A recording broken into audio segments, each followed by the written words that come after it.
नमस्कार दोस्तों, आप सभी का स्वागत है आपके पसंदीदा होम्योपैथिक यूट्यूब चैनल पे। मैं डॉक्टर विपुल कुमार आप सभी का स्वागत करता हूँ। दोस्तों, आज हम बात करने वाले हैं हीमोग्लोबिन की कमी इस विषय के ऊपर। आखिर हीमोग्लोबिन की कमी क्यों होती है, हीमोग्लोबिन क्या होता है, इन सभी के बारे में तो बात हम करेंगे ही, लेकिन बता देना चाहता हूँ कि ये टॉपिक आज क्यों चूज किया। पिछले हफ्ते मेरे पास में एक यंग लड़की 28 से 30 साल की उम्र होंगी उसकी, वो आई और बताने लगी कि डॉक्टर साहब मुझे अच्छा नहीं लगता है, थोड़ा सा भी मैं काम करती हूँ तो मेरे शरीर में ऐसा लगता है कि जान ही नहीं है, बहुत ज़्यादा सिर दर्द होता है और बहुत सी बार छाती में धड़धड़ाहट होती है, इस तरह के लक्षण। और साथ में चिड़चिड़ापन बहुत ज़्यादा उसका रिसेंटली बढ़ गया था।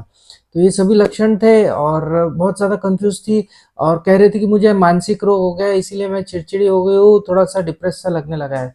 फिर ब्लड रिपोर्ट कराई तो ब्लड रिपोर्ट में उसका हीमोग्लोबिन मात्र 7.5 ग्राम परसेंट निकला, यानी कि काफ़ी कम निकला। और शायद इस हीमोग्लोबिन की कमी की वजह से ही उसे ये सभी कंप्लेंट हो रही थी। तो मैंने सोचा कि ये इतनी कॉमन बीमारी है लेकिन फिर भी लोग इसके बारे में जानते नहीं है, इसीलिए आज इस टॉपिक को मैंने चूज किया है। तो चलिए बिना किसी देरी का हमारा डिस्कशन शुरू करते हैं।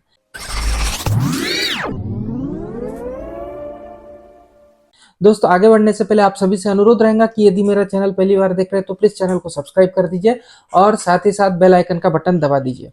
चलिए बात करते हैं हीमोग्लोबिन के कमी के बारे में। तो हीमोग्लोबिन की कमी यानी क्या, हीमोग्लोबिन क्या, ये सबसे पहले समझ लेते हैं। हमारे शरीर के अंदर लाल रक्त कोशिकाएं होती है जिसे हम रेड ब्लड सेल्स कहते हैं। इनके अंदर पाया जाने वाला एक प्रोटीन होता है जिसका नाम हीमोग्लोबिन होता है। इसका काम क्या होता है, इसका काम होता है लंग्स से ऑक्सीजन को लेना और हमारे पूरे शरीर के अंदर सप्लाई करना। तो हम जब सांस लेते हैं उसमें से जो हवा आती है उसमें से ऑक्सीजन को ट्रैप करने का काम हीमोग्लोबिन करता है और वहां से वो ब्लड के थ्रू हमारे पूरे शरीर में जहां जहां पे कोशिकाओं को हमारे शरीर में ऑक्सीजन की जरूरत होती है कोई भी काम करने के लिए, वहां वहां पे ये ऑक्सीजन का सप्लाई करता है। कभी भी यदि हीमोग्लोबिन हमारे शरीर में कम हो जाता है तो उसकी वजह से जो बीमारी होती है उसको हम एनीमिया कहते हैं। और जैसा कि मैंने बताया हीमोग्लोबिन का काम क्या है, उस पर से आपको समझ में आ जाएगा कि यदि हीमोग्लोबिन कम होता है तो शरीर को व्यापक तौर पे ऑक्सीजन नहीं मिलता है।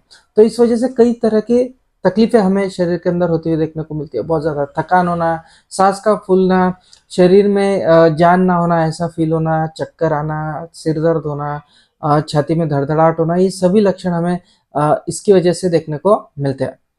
पेशेंट कहता है कि पहले मेरा जो स्टेमिना था वो बहुत ही ज़्यादा कम हो गया है, अब पहले जैसा स्टेमिना नहीं रहा, मैं उतना काम नहीं कर सकता हूँ, मैं उतना परफॉर्म नहीं कर सकता हूँ। तो ये चीज़ें हमें हीमोग्लोबिन की कमी की वजह से देखने को मिल सकती है।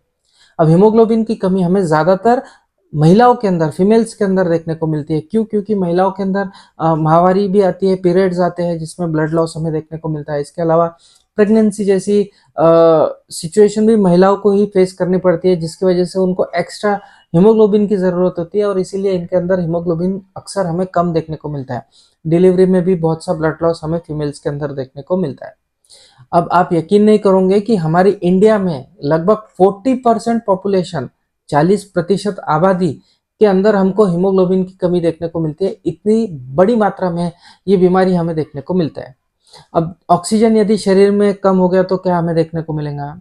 उदाहरण के तौर पे देख लेते हैं, यदि दिमाग में हमें ऑक्सीजन नहीं मिल रहा है, जितना चाहिए उतना ऑक्सीजन का सप्लाई नहीं हो रहा है, तो हमको चक्कर आना शुरू हो जाते हैं। अगर हमारे दिल को चाहिए उतना ऑक्सीजन नहीं मिलता है तो हमारा हार्ट फेल हो सकता है।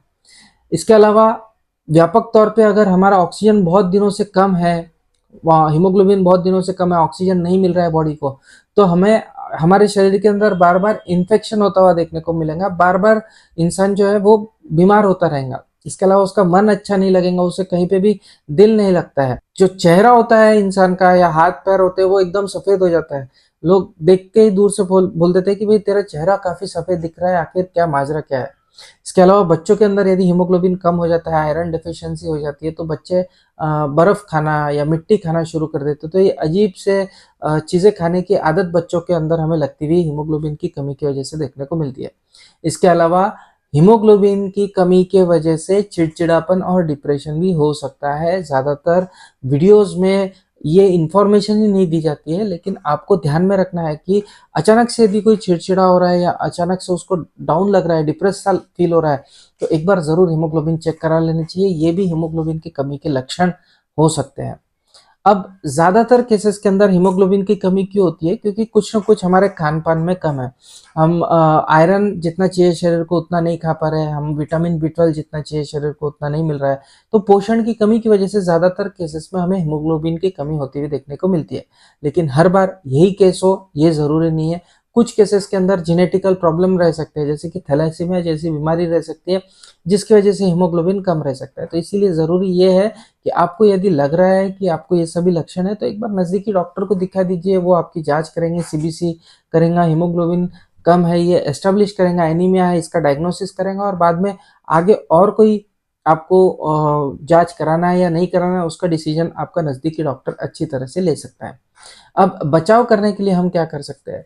तो जैसा मैंने बताया कि ज़्यादातर केसेस में डेफिशिएंसी की वजह से हमें पोषण की कमी की वजह से हमें एनीमिया होता हुआ देखने को मिलता है। तो ज़्यादातर केसेस में इस पोषण को यदि हम सुधार लेते हैं, तो उसमें हम हीमोग्लोबिन की कमी से बच सकते हैं। जैसे कि आपको अंकुरित दालें ज़्यादा खाना है, फल, हरी सब्जियाँ, पत्तेदार सब्जियाँ हमें ज़्यादा खाना है, ड्राई फ्रूट जैसे कि अखरोट और किशमिश का सेवन हमें ज़्यादा करना चाहिए। दालों में सोयाबीन काफ़ी अच्छी रहती है, सोयाबीन का सेवन आपको रेगुलर इंटरवल पे करना ज़रूरी होता है। आप नॉन-वेज डाइट यदि लेते हो तो आपको अंडा, मीट और मछली का सेवन रेगुलरली करना चाहिए। तो ये सभी चीज़ें यदि आप खाने पे इंक्लूड करते हो तो कई बार पोषण की कमी की वजह से जो आपको हीमोग्लोबिन की कमी हुई है वो भर के निकल जाती है। ज़्यादातर केसेस में कारण पता होना ज़रूरी होता है। कारण पता है, आप उसे ठीक कर रहे हैं, आपका एनीमिया खत्म हो गया, आपका हीमोग्लोबिन नॉर्मल हो गया, वेल एंड गुड। लेकिन अगर कारण पता नहीं है तो उसको खोजना काफ़ी ज़रूरी होता है, क्योंकि अगर कारण पता नहीं रहा तो आगे चल के आपकी दिक्कतें बढ़ सकती है। इसीलिए मैं फिर से एक बार कहता हूँ कि आप नज़दीकी डॉक्टर की सलाह ज़रूर लें और उसकी सलाह में एक बार जाँच ज़रूर करा लें। अब सप्लीमेंट्स तो आप कई बार लेते हैं, कई लोग लेते हैं, लेकिन फिर भी जैसा चाहिए उनका हीमोग्लोबिन बढ़ता नहीं है। हीमोग्लोबिन कुछ दिनों तक बढ़ता है लेकिन फिर से कम हो जाता है। तो इस तरह की दिक्कत हमें कई बार देखने को मिलती है। तो ऐसे केसेस में आप सप्लीमेंट्स के साथ में होम्योपैथिक दवाइयाँ साथ में शुरू कर सकते हैं, जिसमें हमें काफ़ी अच्छे रिजल्ट्स देखने को मिलते हैं। तो सप्लीमेंट्स तो आप ले ही रहे हो या जो आपको डॉक्टर ने दवाइयाँ दी वो तो ले ही रहे हो, लेकिन साथ में आप यदि होम्योपैथिक दवाइयों का सेवन करते हैं तो आपको काफ़ी अच्छा फील होता है और काफ़ी क्विक रिकवरी भी हमें होती हुई देखने को मिलती है। तो दवाइयाँ कुछ होम्योपैथिक में जो काम में आती है हीमोग्लोबिन की कमी के केस में, वो आज डिस्कस करेंगे। डिस्कस करने के पहले एक बार बता देना चाहता हूँ कि इस कंडीशन के लिए होम्योपैथी में बहुत सारी दवाइयाँ आती है जो प्रकृति को देखकर भिन्न-भिन्न रोगियों में भिन्न-भिन्न हो सकती है।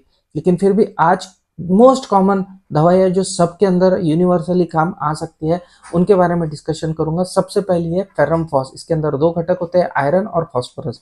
तो इनका कंबाइन फेरम-फॉस नाम का ये दवाई होती है। फेरम-फॉस 6x बहुत ही अच्छी दवा है। ये हीमोग्लोबिन तो हमारे शरीर के अंदर बढ़ाता ही है, लेकिन साथ ही साथ हमारे आरबीसीज या कॉर्पसल्स जो होते हैं उनका फंक्शनिंग भी काफ़ी इम्प्रूव कर लेता है। तो बहुत बेनिफिशियल ये दवा हमें देखने को मिलती है। तो फेरमफॉस 6x इसकी एक दवा हो सकती है।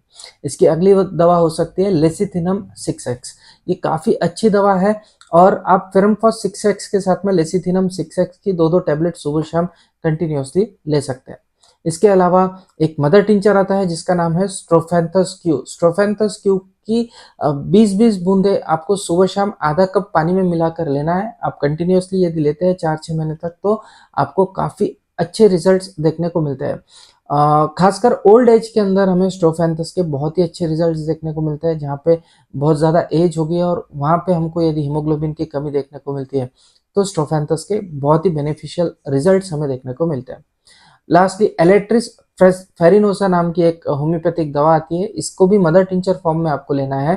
यदि ओल्ड एज है तो आप एलेट्रिस और स्ट्रोफेंथस को मिक्स करके ले सकते हो, या फिर यदि यंग पेशेंट है तो उसको स्ट्रोफेंथस नहीं देना है, आप डायरेक्टली एलेट्रिस फेरिनोसा दे सकते हो। एलेट्रिस फेरिनोसा क्यू के भी 20-20 बूंद आपको आधा कप पानी में मिला के सुबह शाम रोगी को देना है। तो ये कुछ कॉमन यूनिवर्सली एक्सेप्टेड मेडिसिन है। एक ऑनररी मेंशन कर देता हूँ, TNT30 या ट्राई नाइट्रोटोल्यूनम 30 नाम की एक होम्योपैथिक दवा आती है जो काफ़ी बेनिफिशियल एनीमिया के केसेस में या हीमोग्लोबिन की कमी के केसेस में देखने को मिलती है। तो इसकी भी 2-2 बूंदे आप सुबह शाम ले सकते हो।